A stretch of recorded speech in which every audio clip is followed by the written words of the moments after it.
À 6000 km de la France, bienvenue au Québec, plus précisément à Montréal. C'est dans un quartier huppé de cette ville typique que deux Frenchies ont décidé d'ouvrir une boulangerie-pâtisserie. Bonjour, je viens chercher le reste de carrelage pour Mamie Clafoutis. Lui, c'est Nicolas, 32 ans, chef pâtissier. Son associé, c'est Joseph, avec le t-shirt blanc, boulanger de formation. Aujourd'hui, ils sont venus chercher du carrelage pour leur nouvelle boutique. Allez, on est parti. Nicolas et Joseph ont tout quitté il y a 7 ans pour démarrer une nouvelle vie à Montréal. Ils ont investi toutes leurs économies dans ce nouveau business.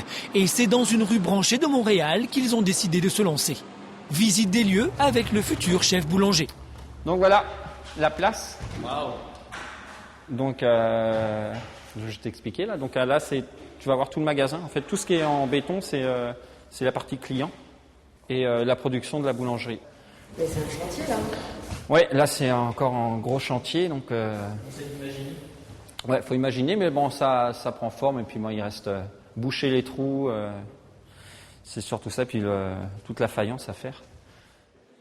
Pour leur nouveau projet, Nicolas et Joseph ont peut-être vu trop grand.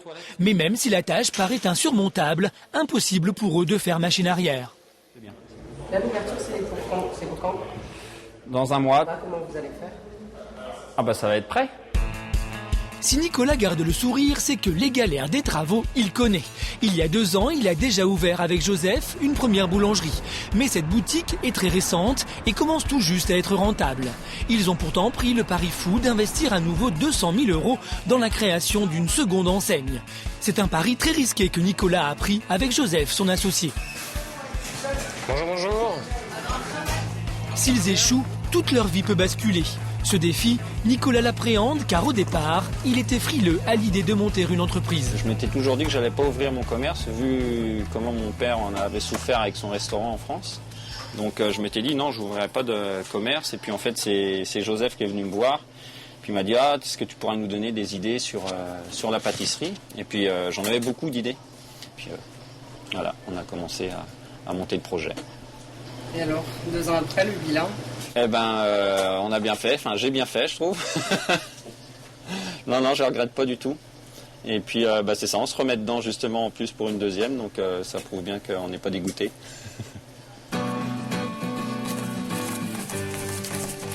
Entre la première boulangerie et l'investissement dans la seconde, le budget des deux Frenchies commence à fondre très sérieusement. J-20, nous les retrouvons dans le local et là, surprise, faute d'argent, ils se trouvent obligés de mettre eux-mêmes la main à la pâte. Normalement, on étale la crème pâtissière. Puis après, on met les raisins. Mais on n'a pas les moyens de faire ça par des ouvriers.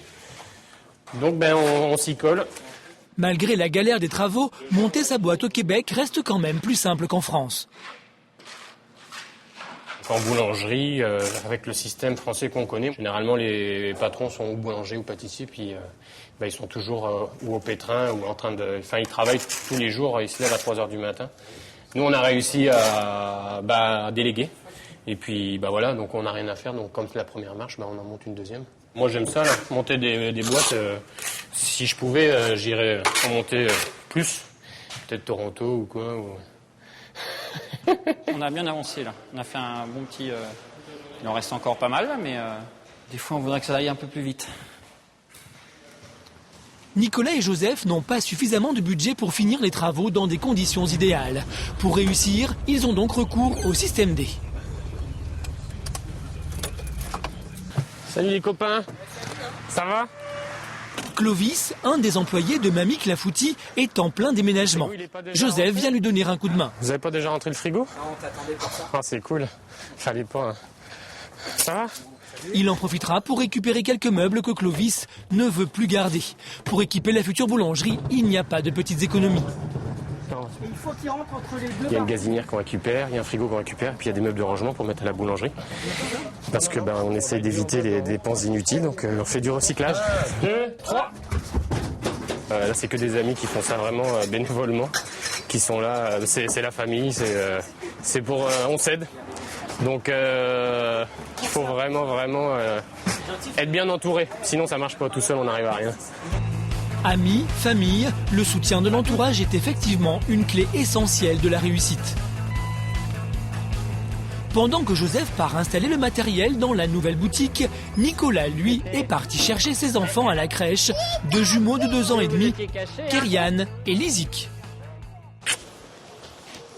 Voilà les deux grenouilles.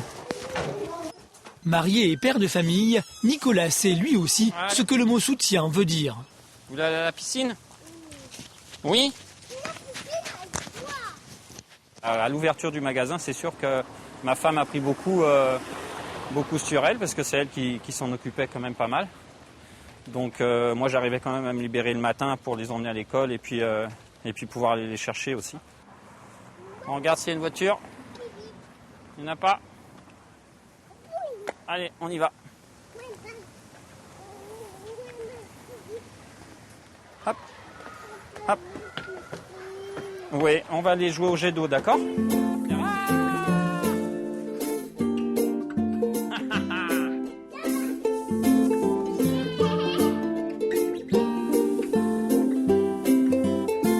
Great ambition to rule the world. I play my guitar and spend time with my girl. Grâce à Coralie, son épouse, française elle aussi, l'organisation entre le travail et la vie de famille est bien rodée. Pourtant, à la création du premier Mamie Clafoutis, les journées ont été plutôt difficiles à gérer. On travaillait les deux à temps plein, et puis lui c'était la nuit. Alors il n'était jamais là les week-ends. Puis quand il arrivait à la maison, et ben, il faisait la sieste. Donc disons que j'ai pas aimé ça du tout. Mais je suis très fière de lui quand même, parce que c'est un succès. Et puis que je trouve ça bien qu'il en ouvre une deuxième, parce qu'il y a une demande pour, et puis qu'il est fait pour grandir, et puis que c'est sûr qu'il va réussir. Mais avant de réussir, il faut travailler encore très dur. Nous retrouvons Nicolas à J-7 avant l'ouverture. Et catastrophe, ils ne sont toujours pas prêts. Combien de temps il te faut là pour monter le four? Une semaine, 5 jours. 5 jours? 5 jours. 5 jours pleins. 5 jours pleins. Bon, ça va, il reste plus que 2 jours alors.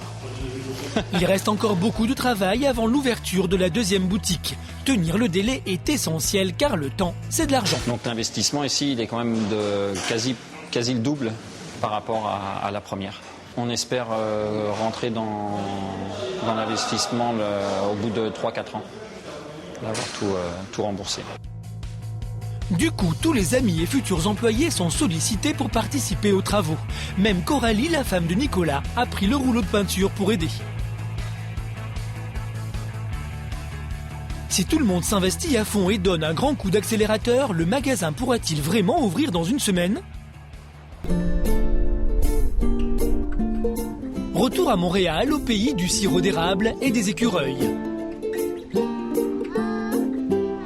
Pour Nicolas, le pâtissier Frenchy, c'est J-1 avant l'ouverture de sa boulangerie-pâtisserie.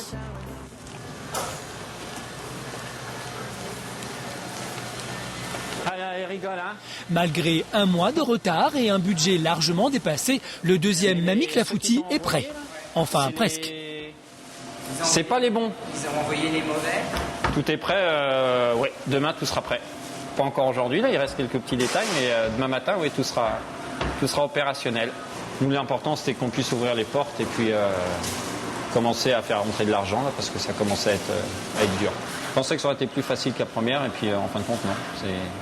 Une ouverture, c'est toujours compliqué. Allez hop, on va découvrir les vitrines.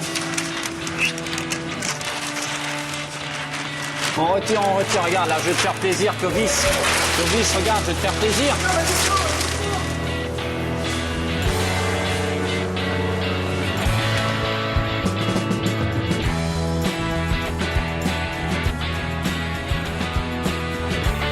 On va voir comment ça se passe demain. C'est l'inconnu un peu, mais c'est ça qui est le fun. Hop, on s'assoit. On est bien là aussi, on prend un petit thé. Prendre un petit thé. Nicolas peut être fier de son travail car il revient de loin. Au début, la boulangerie ressemblait à ça. Voilà ce qu'elle est devenue 3 mois plus tard. Il ne reste plus qu'à attirer la clientèle. Très belle baguette. Bon résultat. Demain, la même chose. Ce serait bête de rater demain, hein. Bonne équipe là. C'est toi qui arrives en premier, Romain? J'arrive 1 heure après toi. 3h30 t'arrives? 3h30. Émilie, t'arrives à 7h? Ok. Bon bah à demain. Ciao. Bye bye. Pour l'ouverture de demain, le patron sera un des premiers sur le pont. 4h30 du matin. Après une courte nuit, c'est sous la pluie que Nicolas s'apprête à vivre son premier jour d'ouverture. Là, je me sens, j'ai une petite boule. La petite boule à l'estomac. Là. Et c'est l'excitation. Et c'est ce qu'on attendait depuis un moment. Donc ça, c'est le jour J, quoi. Donc la boule à l'estomac et puis content.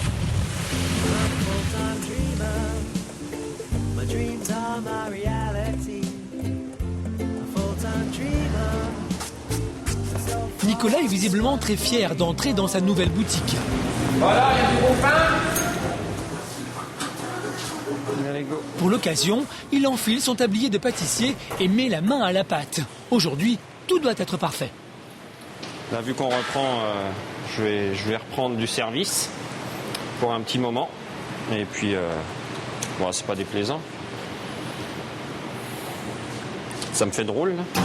Parce que ça faisait un bout de temps que j'avais pas fait de pâtisserie, mais ça revient vite, ça se perd pas.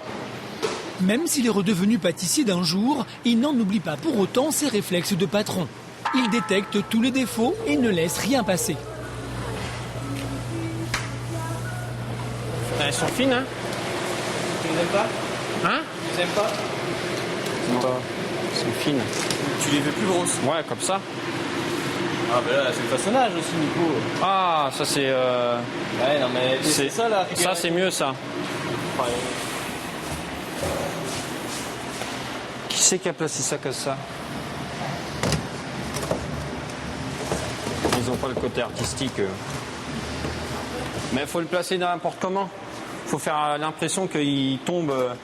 Tu sais, on dirait pas, hein, mais quand on met tout croche, c'est fait exprès. Tout est réglé au millimètre près. Là, il faut essayer de combler parce qu'on ne veut pas faire trop de pain aujourd'hui, mais il faut quand même remplir du comptoir. C'est ça la difficulté aujourd'hui. Tu vois, il n'arrive pas à faire pas ranger. C'est pas facile de faire pas ranger. Non, c'est bien, ça fait un beau comptoir. Même voir de l'extérieur, on voit bien le pain de l'extérieur, c'est bien. C'est bien visible. Ouais. On va voir si les gens s'arrêtent. Normalement, ils vont s'arrêter, ils vont passer. Hop, ils devraient tous rentrer.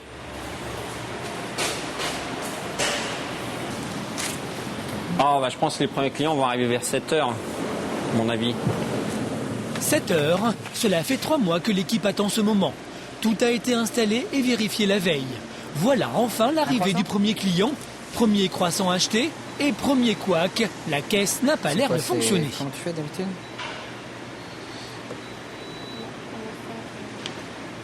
Attends, je vais aller sur l'autre caisse, ça va être plus...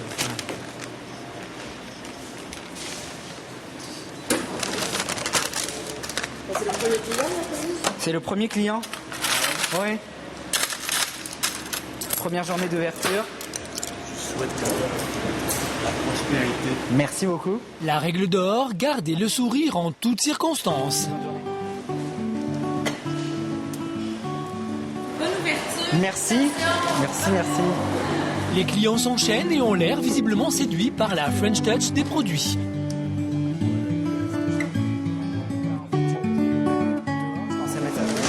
C'est le meilleur pain au monde. Mais c'est normal, c'est chez Mamie Clafoutis, hein. Le charme de la pâtisserie et de la viennoiserie made in France opère et la caisse se remplit. Merci. Merci à vous aussi. Bon appétit. Puis on a beaucoup de gens qui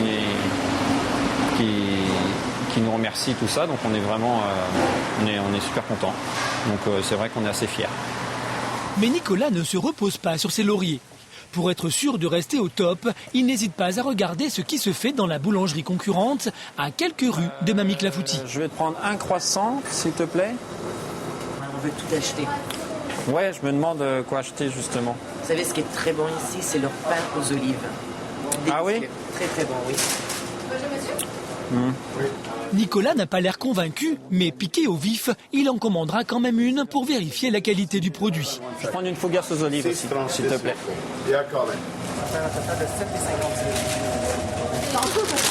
Merci, au revoir. Retour dans sa boutique pour comparer les produits concurrents avec ceux de Mamie Clafoutis. Alors, comparons.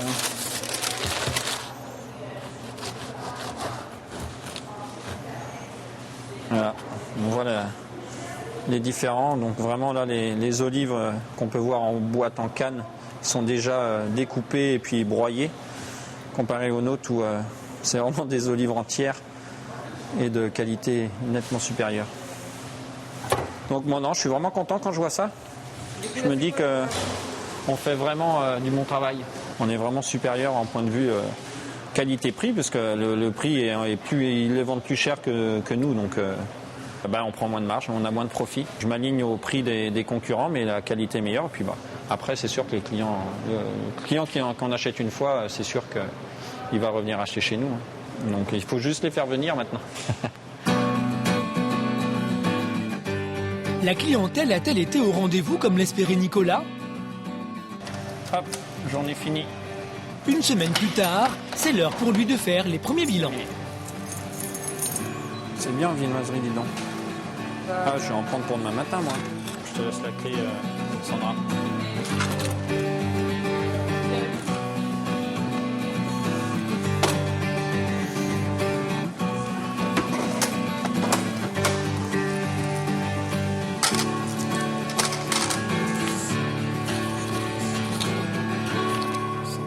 On est content avec les chiffres, c'est ce qu'on avait prédit. Donc non, pour le moment c'est vraiment c'est très bien. C'est vraiment ce qu'on espérait. En moyenne, la deuxième boutique rapporte 1 000 € par jour et augmente de manière régulière. Une affaire lucrative qu'il n'aurait peut-être pas pu mener à terme en France. En France, il y a tellement de compétition que j'irais dur d'en ouvrir une deuxième. Première, déjà, c'est pas facile, mais deux, alors qu'ici, 2 en 2 ans, je pense qu'on peut être fier de nous.